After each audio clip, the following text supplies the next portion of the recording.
Good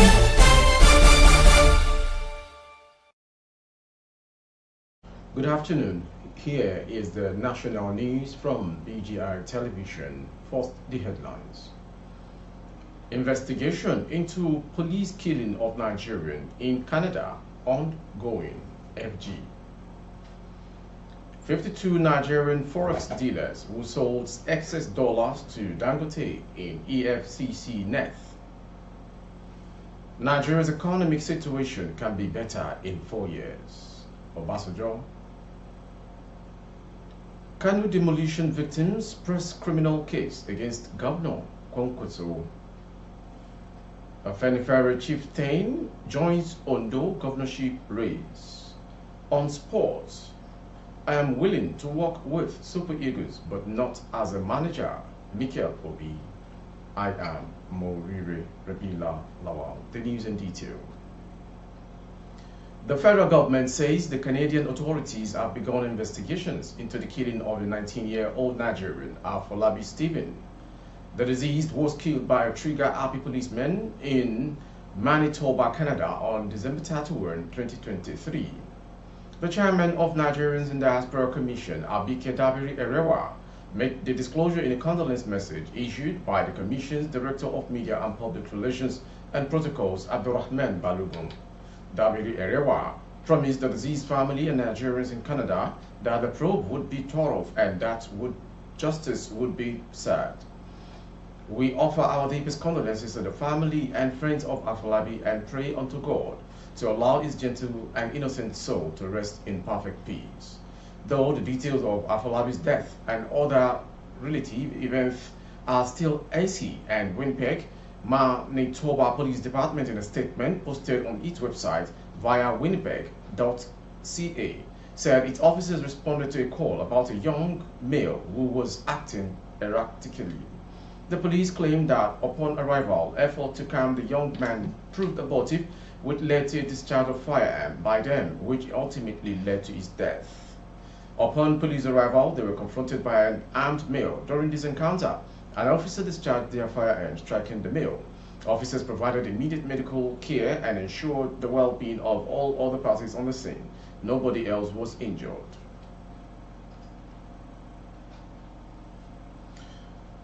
In a remarkable development that underscores the intensity of Nigeria's anti-corruption drive, the Economic and Financial Crimes Commission (EFCC) recently descended upon the headquarters of Dangote Industry Limited, located in the upscale Ikoyi area of Lagos. This move is a part of comprehensive investigation into the alleged improprieties in foreign exchange allocations during the tenure of the former CBN governor, Godwin Emefiele. The crux of this probe centers around the allocations of foreign exchange to the industrial conglomerates led by the renowned billionaire Aliko Dangote, along with 51 other companies under the CBN's regime headed by Emefiele. Senior officers from the EFCC, while confirming their presence at Dangote's office, remained tight-lipped about the specifics of their operation.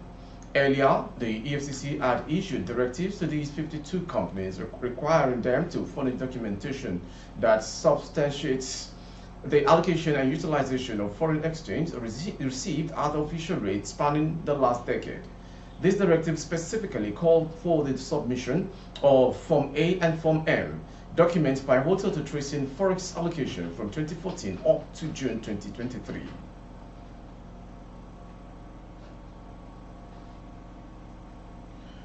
Former Nigerian President Olusegun Obasanjo has assured that the country's socio-economic situation could be better in another 4 years with prayers and thanksgiving. Obasanjo gave these assurances at the Christian Association of Nigeria Karen Ogun State 5th Thanksgiving service of his conferment as the Asiwaju Onibagbo, Ogun State, held at the Olusegun Obasanjo Presidential Library, OOPL, Abeokuta.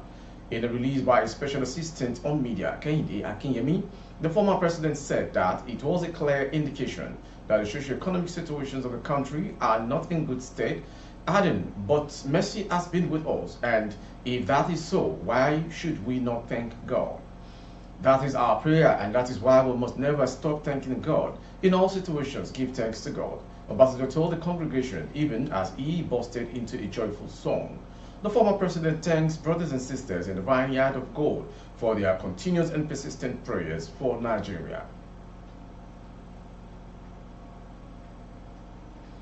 Victim of last year's demolition in Kano, Masalachin ED Shop Owners and Traders Association have petitioned the state's police commissioner Mohammed Husseini Gumel to conduct criminal investigations on the perpetrators whose action allegedly led to the death of 30 people.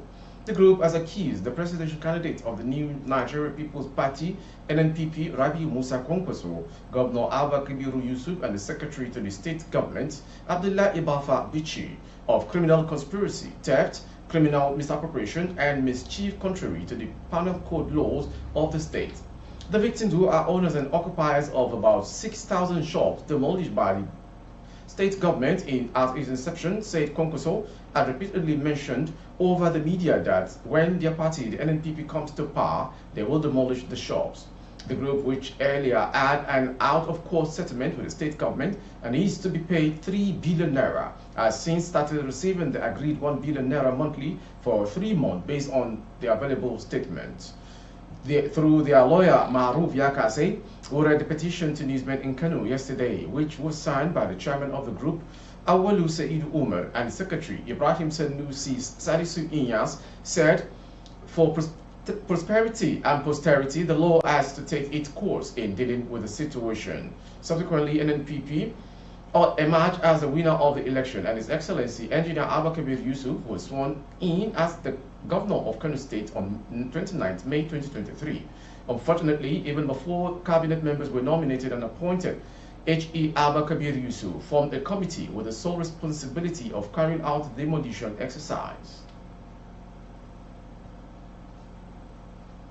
From the north to southwest, Afenifere Secretary General Shole or Ebiseni has announced his plan to contest at the forthcoming governorship election in Ondo State. This is as the state governorship election is due to take place on November 16, 2024. Information report that Ebiseni has said that the state's forthcoming governorship election will be a turning point in the state's history. Recall that the Afenifere chieftain recently defected to the People's Democratic Party. Speaking on Thursday in the state capital of Akure, while making case for his candidacy, the lawyer claimed that the state required someone with a thorough understanding of the state and a solid sense of groundedness. Having held positions as a council chairman and 3-time state commissioner, he asserted that he had a comparative advantage over other candidates. According to him, the state economy would be diversified with a primary focus on reducing its over-reliance on federal funding if he emerges as the governor of the state. To entertainment on a sad note, veteran actor Jide Kosoko has mourned the death of his known as Olofaino, who passed away yesterday. He revealed that the late veteran actor fought back-to-back, but God knows the best, and may he continue to rest in peace. Jide Kosoko went further, saying Yoruba language in the movie industry is gone because the vacuum he left will surely be difficult to fill. At last, Olofa, fire is gone. You fought back, but God knows best. Baba Yoruba is gone. No doubt the vacuum you left will surely be difficult to fill. Rest on I Chief Deji Adiremi, Sunreal. From that story, we go to sports. The Super Eagles have no plan to meet either DR Congo or Burkina Faso in warm-up matches ahead of the African Cup of Nations, the Nigeria Football Federation, NFF, has said. Dismissing earlier report that the Super Eagles will meet the Burkina Faso and DR Congo in test games in Abu Dhabi, NFF Media Director Ademola Olajire said the Federation had at no time told anybody that it had arranged those games. Rather, he said the Super Eagles will meet Guinea on Monday to test their preparations for the Nations Cup before returning to Nigeria on January 9, from where the Nigerian delegation will move to Côte d'Ivoire.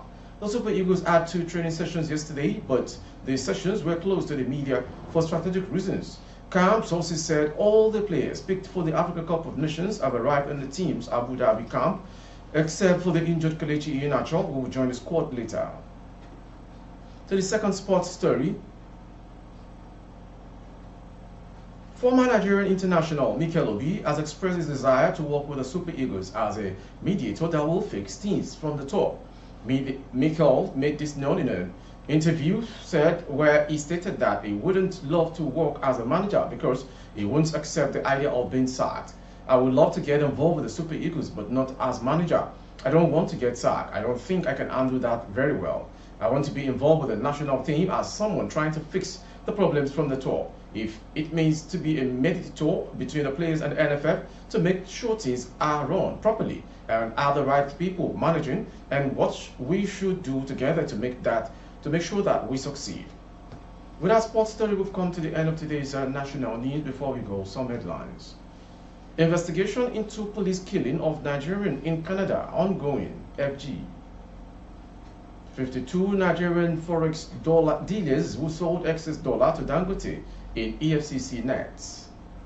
Nigeria's economic situation can be better in 4 years. Obasanjo. Kanu demolition victims press criminal case against Governor Kwankwaso. Afenifere chieftain joins Ondo governorship poll. For update of our broadcast on YouTube, our handle is Baba Bagede Imo Television. Kindly subscribe and click on the notification bell. Select option all to access all of our broadcasts. On Facebook, Bagede Imo with Alawi Adibayo. Please like and follow the page. For advert placement of goods and services, coverage of events and function, please dial the phone number streaming on your screen. Thank you for watching. I am Mauriri Rabila Lawal, Jumat Mufida to all faithful Muslims all around the world. Audio Jungle.